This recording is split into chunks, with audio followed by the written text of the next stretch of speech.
We, the jury, in the above entitled action, find the defendant Orenthal James Simpson not guilty of the crime of murder in violation of Penal Code Section 187. Not guilty. Camera pans back. Right here. You're staring right at him. What were you thinking?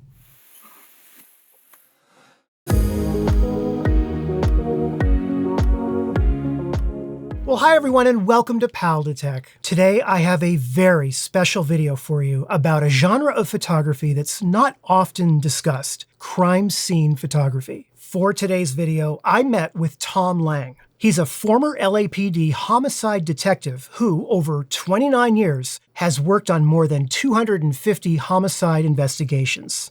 Most notably, Tom was the lead detective in the O.J. Simpson murder investigation in 1994. Now, Tom's legendary expertise has earned him over 60 commendations, and his bravery earned him a Bronze Star in Vietnam as a sergeant in the U.S. Marines. Today's video is divided into two sections. In the first section, you will learn a lot about crime scene photography. And in fact, we will be taking a journey from the moment the photographer arrives on the scene all the way up and following the photographs until they arrive into the courtroom. The second part of today's video is very special, and we are going to focus exclusively on the O.J. Simpson case. Now, I must tell you that at times we did have some audio issues, so closed captioning is available. Because this is a photography education channel, I normally would never alter someone's photos. However, in the final stages of editing, I did make the decision to black out certain areas of the victims in the photos. All of the other photos and footage are uncensored. Viewer discretion is definitely advised. Now, let's meet Tom and begin our journey at the crime scene.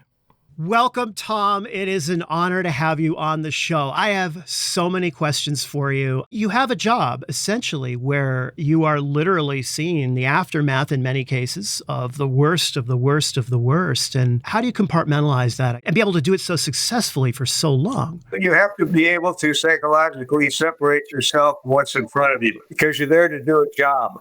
At a crime scene, a victim now become evidence. What exactly is a crime scene? Well, very good question, and this is why. When you first arrive at a crime scene, I'm not interested in going right to the victims. I'm interested in the scene itself. If somebody commits a murder and then takes off, they'd have to go somewhere because they're still not here. So wherever they went is an extension of the crime scene. So a crime scene is not just where the bodies are. You can extend it out.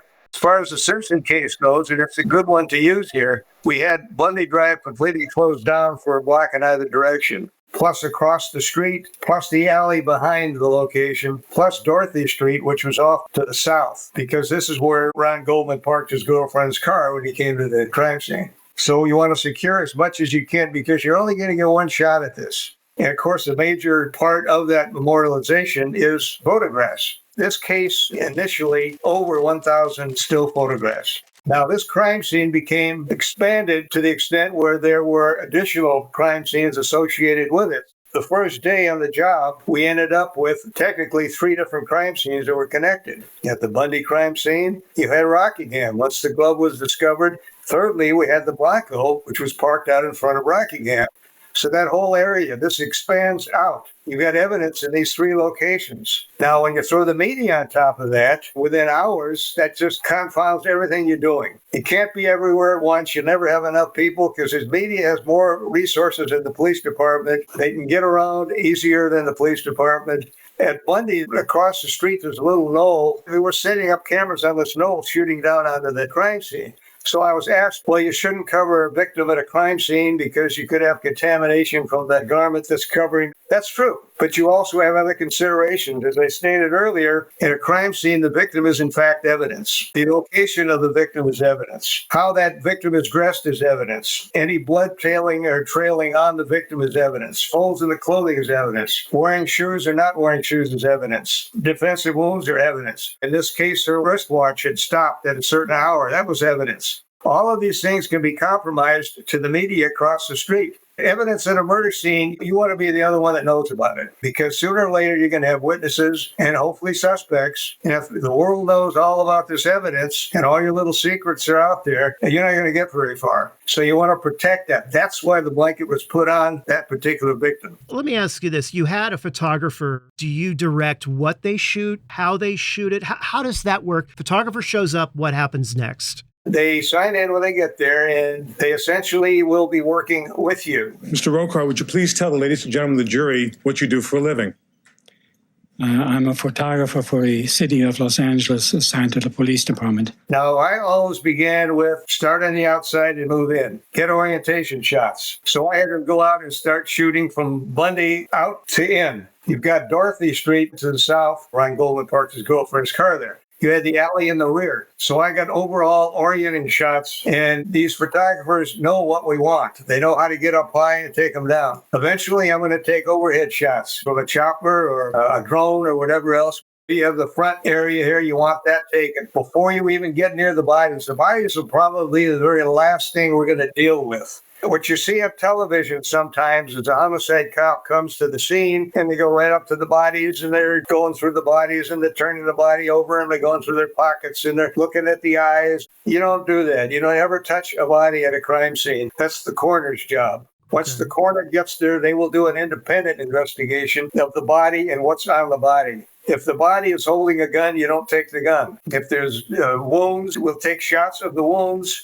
Then you get in closer. This crime scene has everything. Blood everywhere. You got blood of the suspect, you got blood of the victims. Now, walking away from the victims, you had bloody footwear impressions, several of them that walked towards the alley in the rear. So you have the victims down below. There's 3 steps up. We believe the suspect walked towards the rear. Now, the reason he walked and didn't run, which is another interesting point, is we did a so-called heel-to-toe stride analysis. If he was running, the strides would have been much longer than they were. So this was basically he was walking. Now, as he walked to the rear, he had stepped in blood, and he was leaving his footwear impressions. Here's one of them right here that you can see.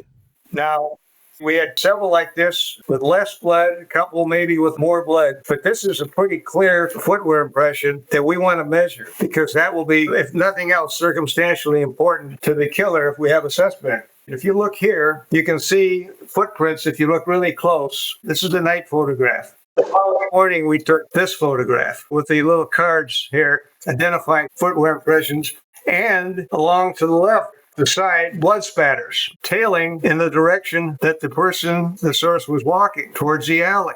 Now, this indicates there's probably some kind of an injury on the left side. Now, when I say tailing, when a blood drop hits a solid surface from a moving source, it tails in the direction of the source. The tail here is just converse to what would be the tail as we know it, towards the end. This tailing is in the front of the blood drop. That as it strikes a solid surface, it tails in that direction. So by looking at these 5 blood droplets to the left of the footwear impression from someone who is walking, we know that something on the left side of the body that had to be leaving that blood from the person who was walking from the crime scene. Now, that'll tell you something else. If you've just killed 2 people, and it's a bloody crime scene, you just casually walk away, you'd think, someone would be running. If this was a surprise attack or an argument, they wouldn't take their time walking away. You see the footprints here. Up here at the top, there's 3 little steps going up, and right about up in here to the left, over here is the entrance to the home. The bloody footwear impressions stop right in front of the door, and they turn around, facing back towards where the bodies were, and then they turn back around and continue walking towards the alley. Now, why is that? Well, if you go back to the crime scene, you see the perpetrator has left a couple of things there. One of them was a left-handed glove. Right. Another was a knit cap. So did the person, our suspect, who I believe was Simpson, think that, hey, maybe I should go back and get the cap? Maybe I better look for the glove. If there was a right-handed glove, we'd have a problem with the left-handed wound, right? We got the left glove only by itself at the crime scene, and we have an injury to the left side of the suspect walking away. Tells me that there was a fight, and he lost the glove, and someone got injured on the left hand, and that's why he's bleeding. It all kind of fits together when you look at it. So he was as casual as stopping to go back. Should I go back and get the stuff? Now, he's not looking at the bloody footwear impressions as he's walking. He's probably considering just getting out of there, but he's not running. And it's dark, right? Some ambient light coming in from the street lamps or whatever. I don't believe he's certainly aware of the footwear impressions. But he goes back, he decides not to, obviously, and continues on to the rear. Well, later on, of course, he tells us he parks his car. These photographers have been to a lot of crime scenes. Does each camera come with a counter on it? There's a counter on most of the cameras we use. You said earlier to the jury that you were using Kodacolor print film, ASA 200. Is that correct? That is correct. How many exposures are there in each roll that you use, sir? 36 exposures. Is that your standard practice? That is what I prefer. In fact, I got questioned on the crime scene about one of them. Why is he opening the mailbox and looking in the mailbox? He's a photographer. He shouldn't do that. And I said, I didn't realize that, but I'm glad he did do that. That is his job. He is one of the investigators. I want him to do that. You have no idea whether he did this totally on his own, do you? I believe, to me, it shows initiative that he did it. I have no idea when it was done. That's not what I asked you, sir. The first time you became aware of this is when you saw this photograph, right? Once again, that's true. Do you know whether or not that mailbox had been dusted for any kind of prints at that point? Same answer. I have no idea when this photograph was taken, so I can't give you that answer. Well, thank you. Johnny Cocker later on came up to me and said, hey, that was a good comeback. Well, it's true. The photographer was a part of the team, and you go with him and take these shots. Because these photographers are as good as they are, taking all of these shots and taking their time, this is what we ended up with, the Bruno Mahler shoe. Now, we had this ID'd through the FBI lab within a week. Nobody knew it. This is something that you want to keep to yourself, obviously, that we talked about earlier, because we have identified the shoe. The FBI has probably the most complete and thorough footwear impression lab in the world. And they went to work with us putting this together and showing us just how rare this footwear impression was and the shoes were. Did you ever buy shoes that you knew were Bruno Magli shoes? No, because I know if Bruno Magli makes shoes that look like the shoes they had in court that's involved in this case, I would have never worn those ugly-ass shoes. You thought those were ugly-ass shoes? Yes. 6 months later. And that is a picture of you. That is a picture of you. It's a picture of you looking at Exhibit 1, correct? It appears to be me, yes. One of the things I noticed in looking through the various photos is that not only is part of the detective in the photo, but pointing. See, there it is. Is that normal? There's no such thing as normal at a crime scene. If it's normal to me, that's fine. I want to all of these things memorialized because, again, we're only going to get one shot at this. This to me makes sense. Here's your left-handed glove. The right-handed glove later is at Rockingham. I mean, this fits like a glove, okay? Blood at a crime scene can tell a story. We need the photographer to relate that story through his or her photography. They know this, and they can tell a story many times, like I told you about the bloody footwear impressions. It shows our guy walking from the scene. With the photographer, you're looking at things that just don't seem to fit. This is the left sole of the boot of Ron Goldman. You want to memorialize what's at the crime scene at the time so that later on someone doesn't say, hey, you planted evidence, or you did this, or you did that. So you want the evidence directly at the crime scene. Now, if you look here close, you see a blood droplet right here. That doesn't fit. The victim is lying down, and while the victim is lying down, this blood droplet tailed and hits the left shoe. It's cast off, what we call cast off. If you can picture someone with a knife who is cutting people, stabbing people, slashing one's throat, that blade is being thrown around and blood is being cast off all over the place. This is cast off from the murder weapon. Why is this important? Well, later on we find out we want to know whose blood that is. If it's cast off from the murder weapon, it's probably one of the victims. Right. So what we find from this is that it is actually a combination of blood from both victims. What does that tell you? One murder weapon, one suspect. Because we've heard forever, we still do say, oh, there were other suspects. Yeah. No, there weren't. There was one suspect. This proves that there was one murder weapon, which leads to one suspect, which is corroborated by one set of footwear impressions only at the crime scene. The blood is a combination of the two victims. The dimensions of the actual wounds are consistent also. This is what you get with the photographer at the scene. This is why it's important for them to work directly with you. So they're actually a part of your investigative team, as is the criminalist when you get a criminalist out there. When I first started working homicide, we didn't have criminalists at the scenes. Probably read one of the stories in the book. It's me, my flashlight, my clipboard. You didn't have DNA or anything else. You're lucky when the photographer showed up, if you could get anything collected as far as evidence goes or anything else. This shows that the photographer is an integral part of that crime scene team at the scene. You need that interaction or you would never get any of this stuff. Detectives today, are they just pulling out their smartphones and shooting their own scenes as well? Or is it all still done by the official photographer? You always want a so-called official photographer there. Those things can happen, but as soon as they do, they become evidence. There's nothing wrong with being out in that interview and you see something that interests you and you take a shot of it. That's now evidence. It has to be booked into evidence. You also need to remember, as a homicide cop, everything you do in relation to that case is discoverable. Every little thing you do is going to be turned over to a defense. And if all else fails, you're going to be on trial, especially in a high-profile case where you have a whole lot of evidence. And what does the defense got left? They've got you, and that's it. You screwed up. You planted evidence. You're a liar. You're a racist. They've got nothing else. This is one of those cases that's very rare as far as inculpatory and exculpatory evidence goes. One of the first things as a homicide cop you're going to do in a homicide investigation is look for exculpatory evidence. Something that doesn't fit. Something that may tell you, well, maybe my guy didn't do it because of this. A good example here would be those footwear impressions. If they were size 10, Simpson wore a size 12, that's exculpatory evidence to Simpson. That's enough to throw the case out. This is one of those very rare cases that has virtually nothing exculpatory of a substantive nature. Nothing.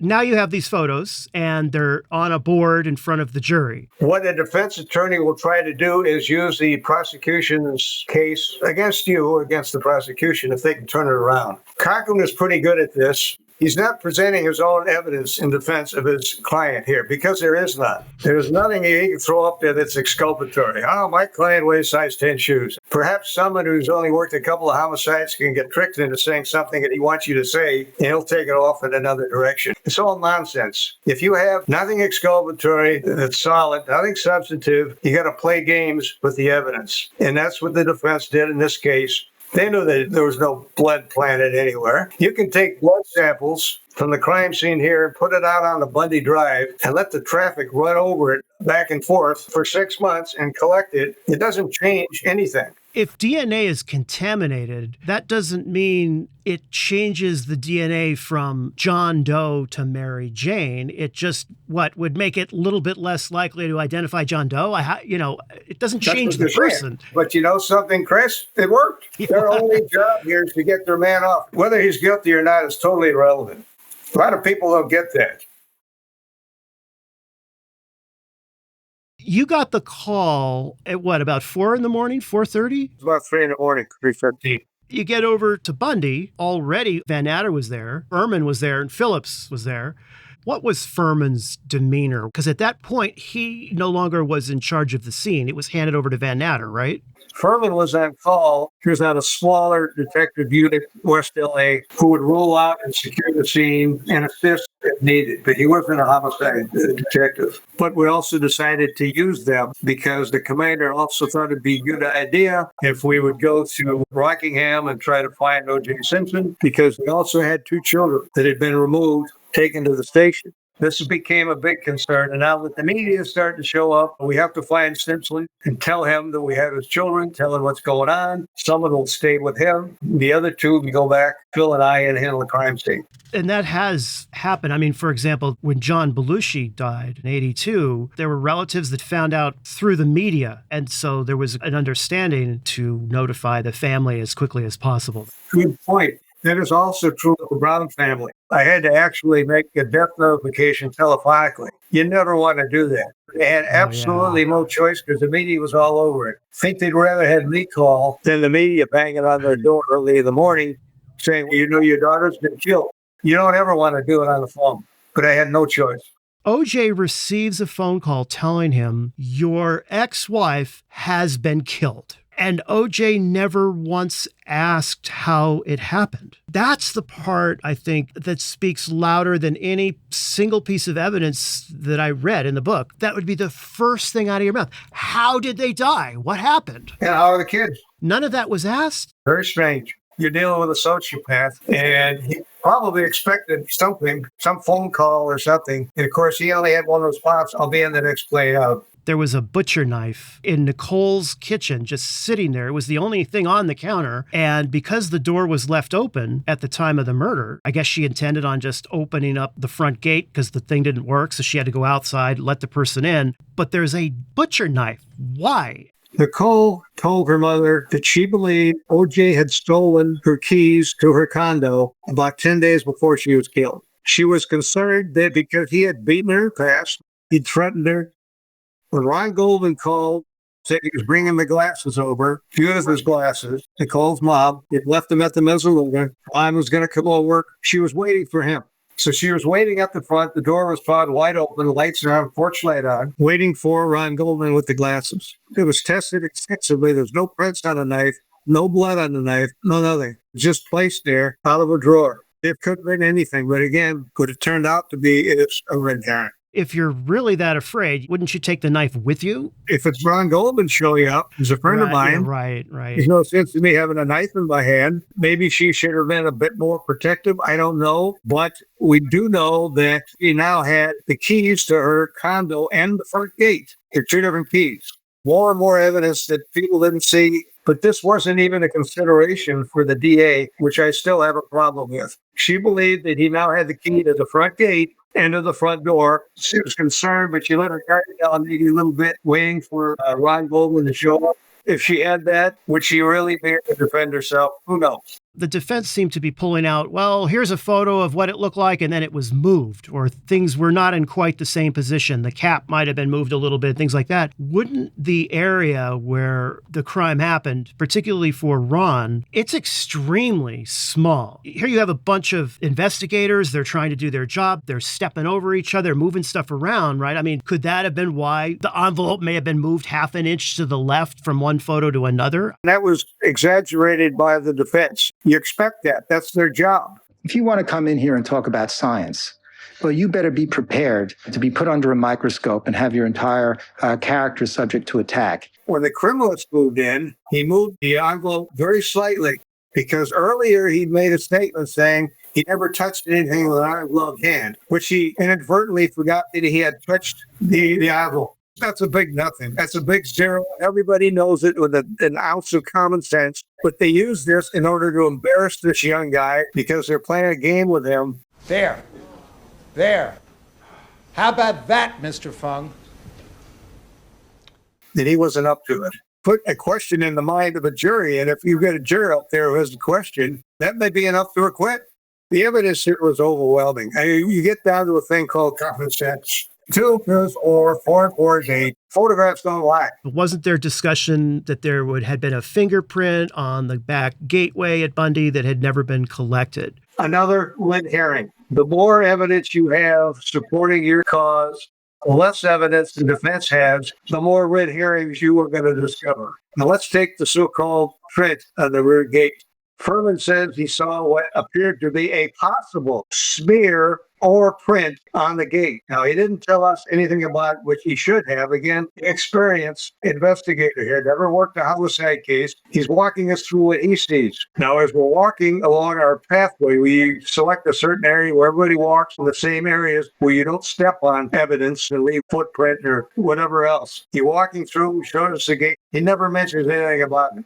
Well, in his notes, he says a possible print. Later on, he comes out with a book and says, they should have picked up the print. They screwed up because they didn't get the print because there was one of these supposition. He was right the first time. It was indeed a smudge. The reason we know that is 4 latent print experts print the scene. They printed everything outside. They printed everything inside. 4 of them. They made 17 latent lifts. The rear gate was not one of them, and they printed the rear gate. What they found was what Fuhrman found initially, a smudge. A smudge isn't going to give you any kind of a print. Obviously, because he lost the glove, left hand, left injury, it all fits, blood on the gate. There's only 3 types of blood at the murder scene, only 3 types of blood in the Bronco, only 3 types of blood at Rockingham on the glove. Both victims and O.J. Simpson. That's all. Nobody else. It's just all pieces of a jigsaw puzzle, really. Every single one of them. When OJ came back to Rockingham after Chicago, weren't you one of the first people, if not the first, you noticed his finger? But it's pretty obvious if you're looking for injury in the left side of a potential suspect, you're going to look at the left side, probably the hand, especially since the left glove is at the scene. That's the first thing you're going to look at. That and then the shoe thing became of interest immediately. During the interview, I kind of said, hey, listen, we got a warrant. And we're going to have to go through your house. It's a pain in the ass. I know that. But we can make this easy on both of you. You just come with me and answer a couple of questions with me. Would you do that? OJ is a sociopath, okay? He would do that. He said, yeah, well, why did I do that? Well, I wanted him to cooperate with me because I'm going to look for something especially accused. Because I knew what we had at the scene. Presumably, he doesn't realize that there were footwear impressions left there. Nobody's discussed this. So we're going through his closet with him and Rockingham, just Simpson and me. He got the warrant, and he's helping me out here. He's pretty high on the suspect list right now, okay? But you don't make that call just yet. So I'm looking in his closet. I'm asking him the obvious. Could you tell me what you were wearing last night? You remember what shoes you had on? Yeah. So he points to a pair of Reeboks. So I pick up the Reeboks, turn them over. It's clearly not what we have at the crime scene. He doesn't know what we have at the crime scene. So I put the Reeboks down, and I said, listen, do you mind if I take these shoes? You're not book them. I said, oh, that's okay. Take them. Take anything you want. So I took the Reeboks to get the size. I says, are these your shoes? He says, yeah. Did you ever worn these? He says, yeah, I wore them last night. Okay. I wore Bruno Magli. You didn't wear these things. Right. But again, I took them to size 12. We're looking for size 12. Eventually, this is inculpatory evidence. As I explained earlier, they were size 10. It's exculpatory. We'd have a problem. But that's the only reason now, through his own admission, I have size 12 shoes. That's conclusive of what we have at the crime scene. That's why you book these things. If we didn't conducted a so-called was when we asked confrontational interrogation, good cop, bad cop, yelling at him, you think he would have cooperated with me at his home to the extent that he did? Plus, he gave us his blood. He gave us his photographs of his finger, which is evidence against him. All of this stuff is circumstantial, but you put all of this together. Every case is going to have 2 or 3 questionable circumstantial pieces of evidence. When you have 15 or 20 or 25 of them, it can't add up. There's been so much misunderstanding the difference between an interview and an interrogation. Yourself and Vannatter really were held to the standards of an interrogation when it was not that. No. There's that moment. You're looking at OJ, and Vannatter says, OJ, we've got a problem. It's like right out of Central Casting, right? You see the detective, there's some blood here, there's some blood here, and that's sort of a problem. My whole life is on and off the airplane. Yeah. OJ, well, that's sort of a problem. We've got some blood on and in your car. We've got some blood at your house. And sort of a problem. Oh, we'll take more blood. Well, we'd like to do that. We've got, of course, a cut on your finger that you aren't really clear on. Yeah, you've already seen his finger. What's going through your mind? There were like 11 inconsistencies in that interview. Again, this is something that should have been introduced in the evidence and wasn't. One of the inconsistencies, one of the inculpatory things that he said, where you park, you go there, oh, I park in the alley. Coincidentally, that's just where the suspect went, in the alley. And we also had blood in the alley because your blood coincides, tailing on the same direction as the bloody foot impressions and goes right to where you say you parked your car. That is stuff that you want to use, that builds your story up. But these little things tend to accumulate, and we got like 11 of them. When you ask, well, how did you fit your finger, we got 3 different responses. Later on, I think he gives a fork hitting golf balls at a front yard of Rockingham. Somebody else had asked him, "OJ, what happened to your finger?" And he said, "Well, I was chipping golf balls out in the front yard and cut my finger."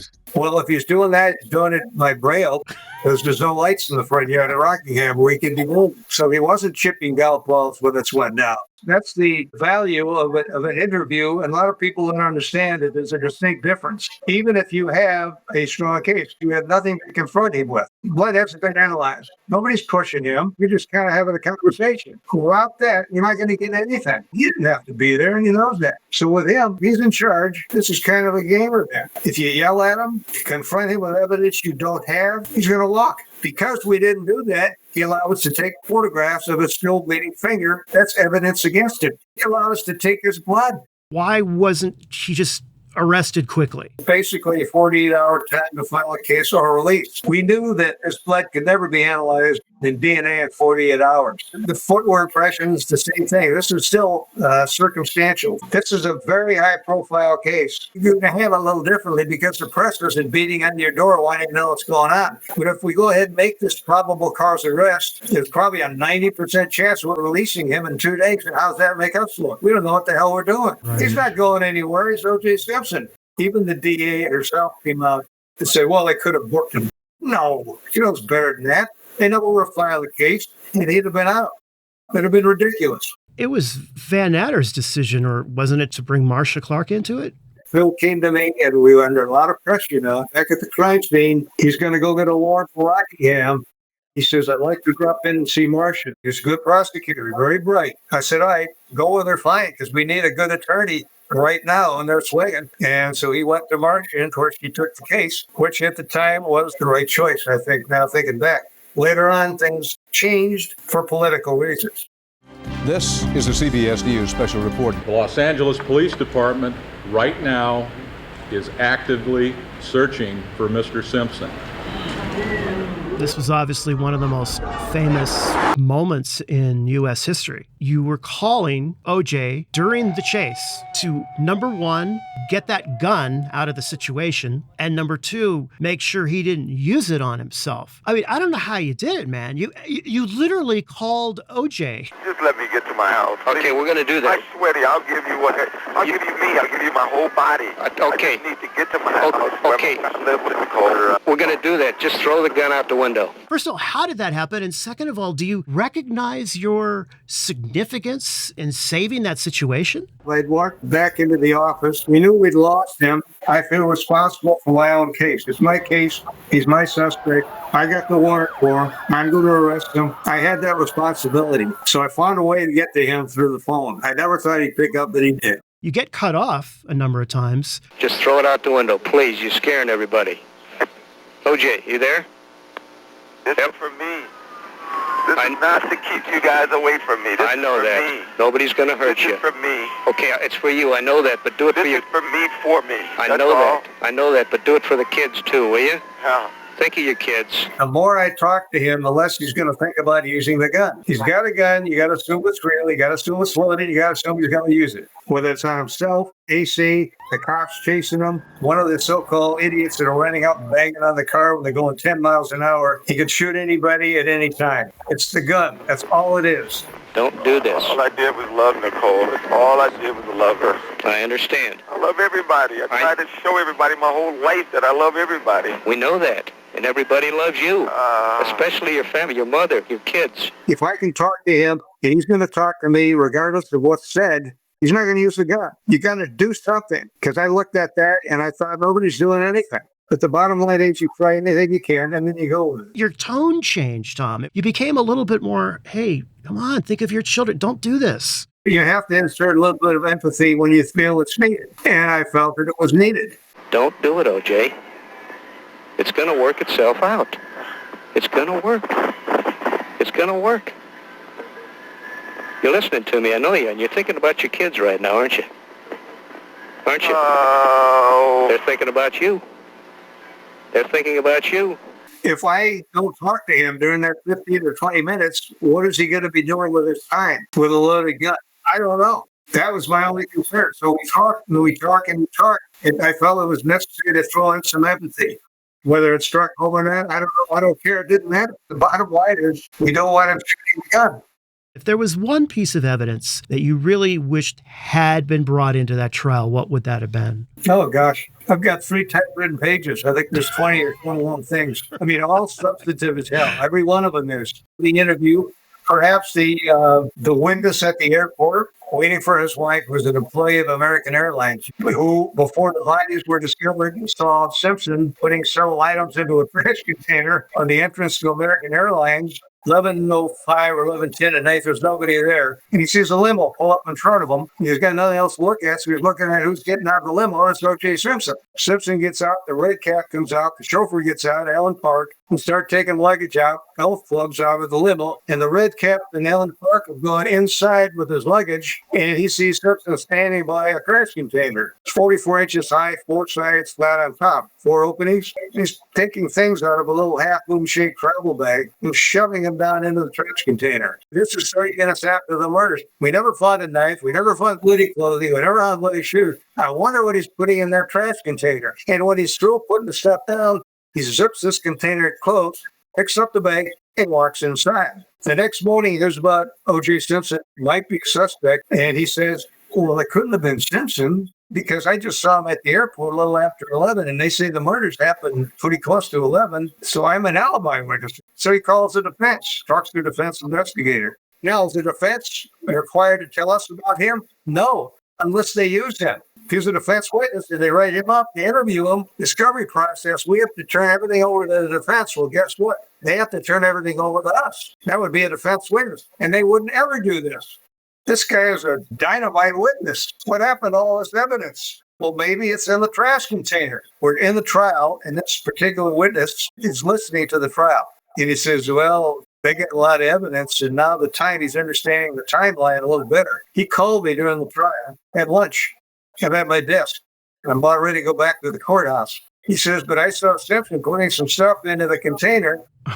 This is a little bag that Cato was going to pick up when Simpson was picked up at Rockingham, but Simpson didn't want him to touch it. This little container has never been seen since. He tells me the story, and so I says, where are you now? He says, well, I'm at work. I says, are you near LAX at all? He says, yeah. This is okay, fine. We're on our way. So I grab Phil, I grab another detective, and I grab a photographer. So the guy shows up at the airport. We look around. There's no video cameras.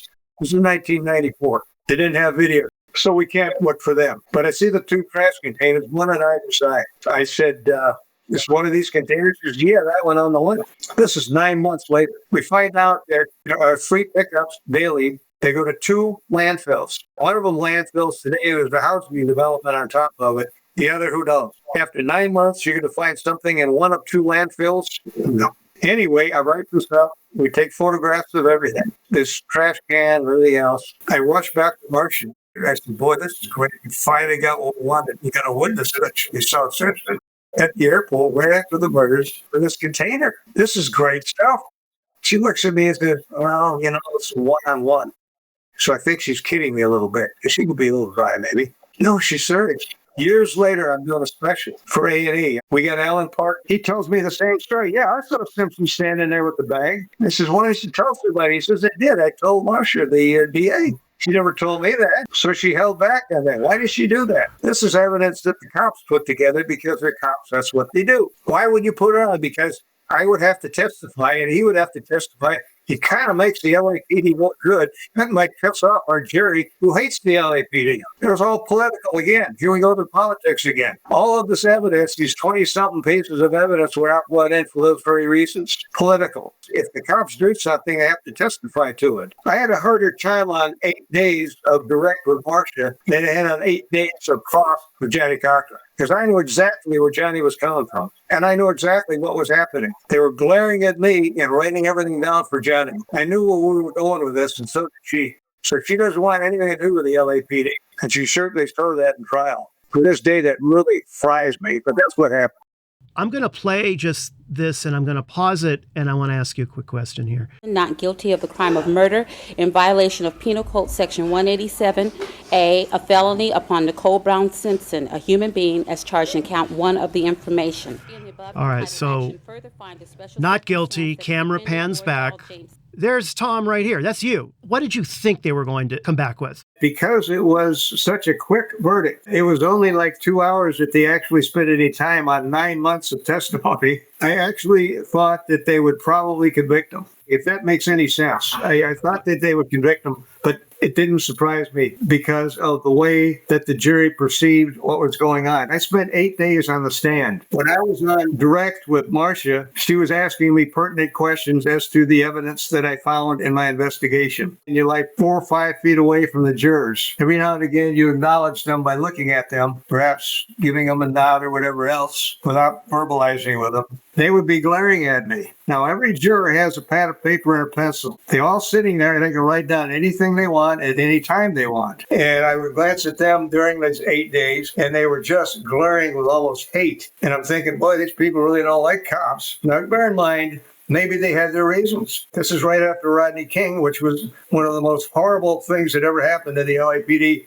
period. This is right after the riots, the deadliest riots in our country in years. This is a bad time to have a trial, especially when race would become an issue, which it never should have been, period.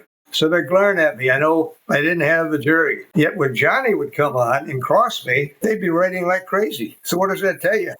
This was when they were reading the verdict for Ron. Right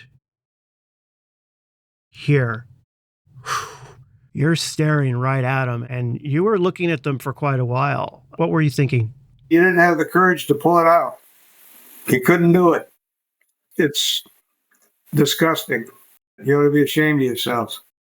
Was anyone looking back at you, or were they not maintaining eye contact at all, looking away? No, they didn't look at our group at all. No, not that I recall.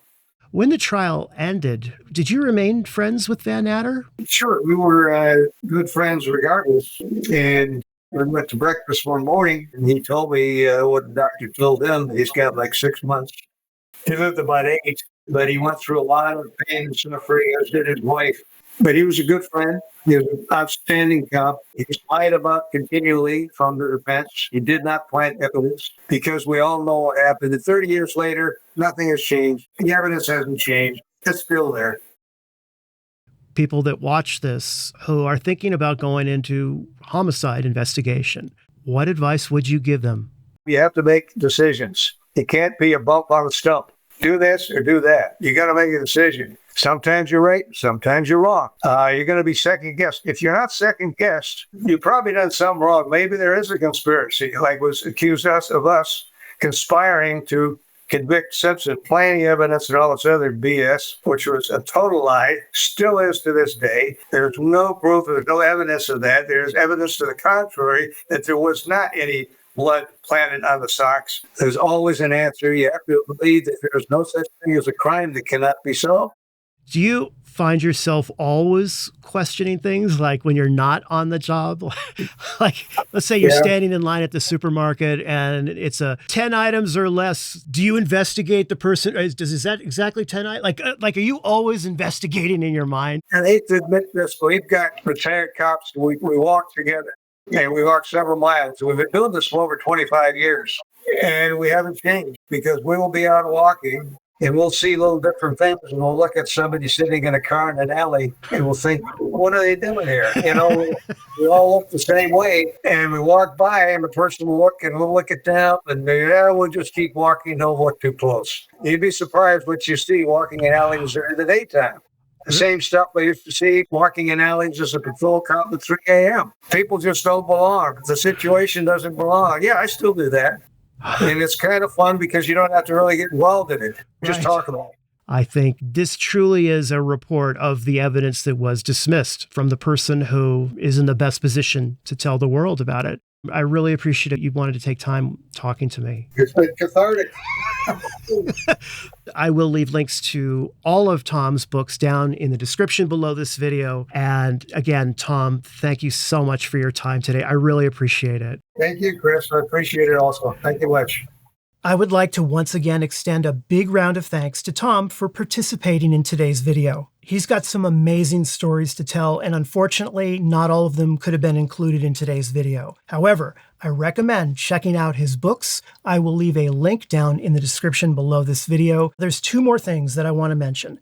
The first is that in doing the research for today's video and thinking about all of the theories, the crime scene photos, the evidence, it can be easy to forget at the end of the day that there were 2 wonderful, young, and vibrant souls that were taken from all of us too early. There is one final thing that I want to say, and Tom, if you're watching this, it's to you. And that is, regardless of the outcome of the trial, it was yourself and Phil Vannatter who ultimately ended up delivering the most significant and long-lasting justice for Ron and Nicole. And that's because of your perseverance in always focusing on the evidence that will ensure that the world will never misunderstand what happened that night. I want to say thanks to all of you for joining me today, in particular Backstage and YouTube channel subscribers who have been very patient in putting up with my complete disappearance these past few weeks. I'm back, and I am looking forward to getting back to the kind of content I know you expect on this channel. And I'll see you in the next video. Take care. The nurse said, just pull the curtain and go through. The doctor's waiting for you. And I walked in, and the doctor's in there. He's sitting on one of these little stools. He probably weighed 300 pounds, and he's smoking a cigar. This was going to be my physical for the LAPD. The first thing he said, he says, I have a seat there. And he's looking at me kind of critically. And he says, you're kind of skinny, aren't you? And I said, well, yeah. Can you gain any weight at all? And I said, guess so. I could try. How's your eyesight? I said, that's pretty good. He says, let's take a walk. We walk out onto the street on 6th Street. He says, you see that traffic light out there? I said, yeah. He says, the traffic light facing us, what does it look like to you? I said, what do you mean, what does it look like? It's red now. All right, come on. Oh, yeah, that was my vision test. That's crazy. I think it's a little differently done. It's different today. Hopefully it is.